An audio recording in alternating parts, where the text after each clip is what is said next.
Hi Wildcats, I just wanted to jump on and reach out to families and explain what's coming home.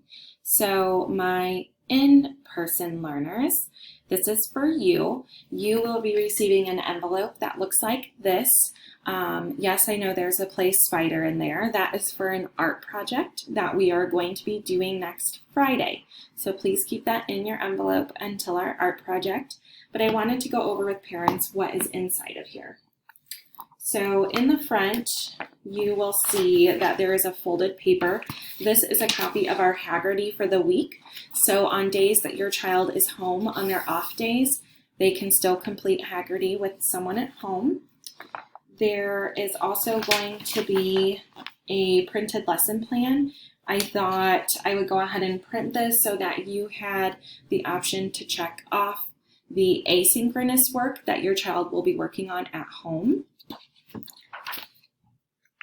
Speaking of the asynchronous work, the asynchronous work is work that's going to be completed in your own time, and all of that is going to be on yellow paper this week. So you have a math packet, and inside the math packet are page numbers. So this is page 1. So when it says do page 1 and 2, you will know where to find that. So this is the math packet. Again, this is asynchronous work that will be done in your own time. There's a few more pages here, but it's all on yellow paper, okay? So that's work that your child will complete on their own. And then I also included for asynchronous work, boom cards. Maybe your child is completing a page in their alphabet poem notebook.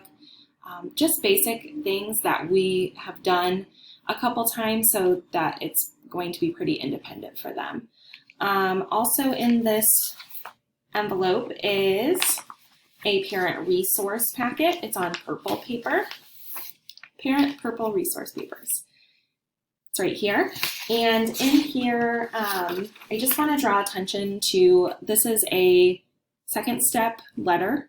And I think I sent this out at the beginning of the year, but I wanted to draw your attention down here. If you go ahead and put in your activation code, it's going to give you access to more materials and resources.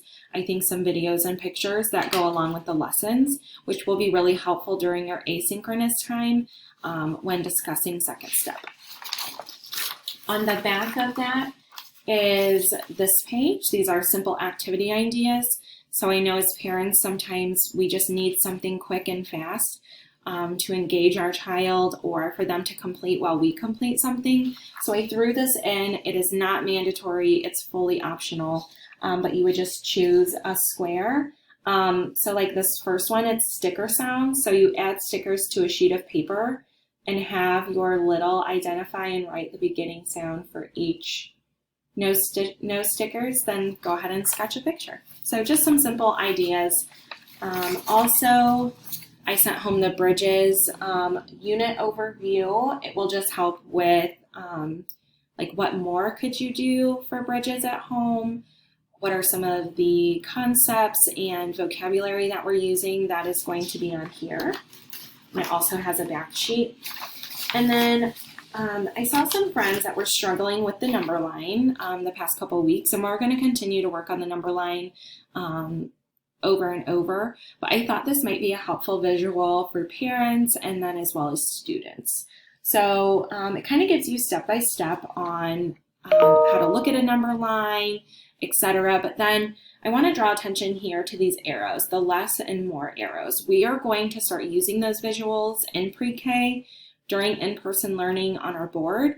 And so I think that even next week, that might be something I send home, are actual arrows that they can put on their number line and move around. But I just thought that would be helpful for parents. And then there's a backside to it as well. When your in-person learner is at home on their off days and you are going over calendar or they are joining us for a small amount of time for calendar, remember for in-person learners or blended learners, I should say, that piece is optional on their off days.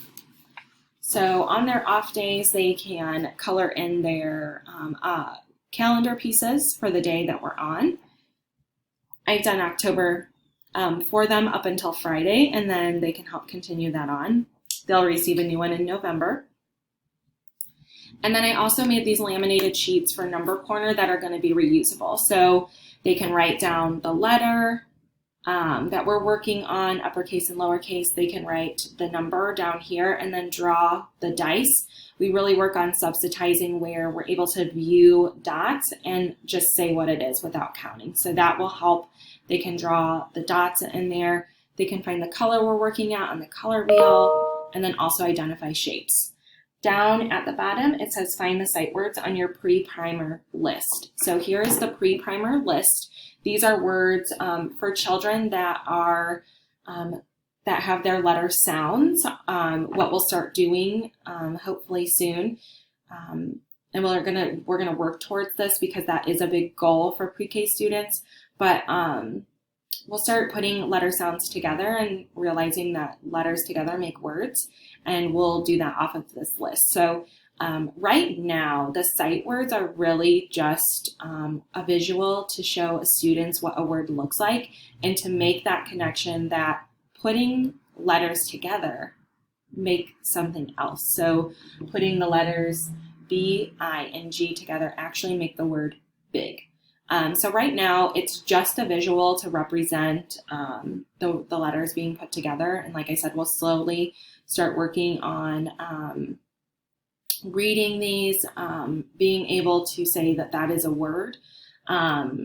So some friends might be receiving different work than others for their asynchronous time for independent work. So on the newsletter that I send home every month at the bottom, there is a section that talks about what each week's theme is, what the number we're covering is, what the letter is, the shape, the color, and I'll also start putting sight words on there starting in November. So just be on the lookout for that bottom portion.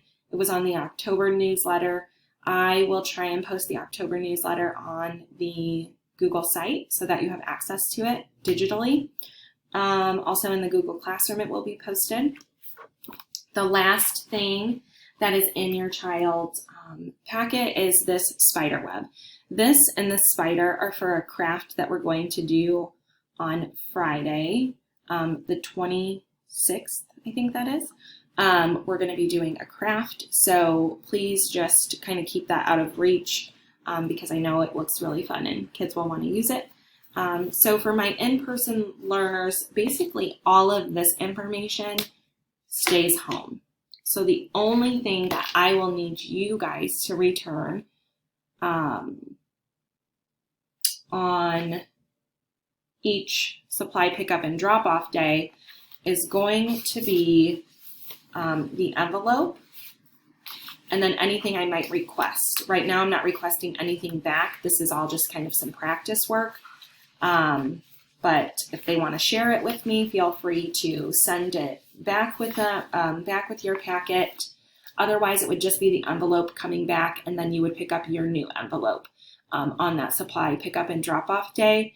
Supply pickup and drop-offs day are going to be changing to Thursdays, mainly because with my own children, it's possible that I might be working remotely from home on Fridays.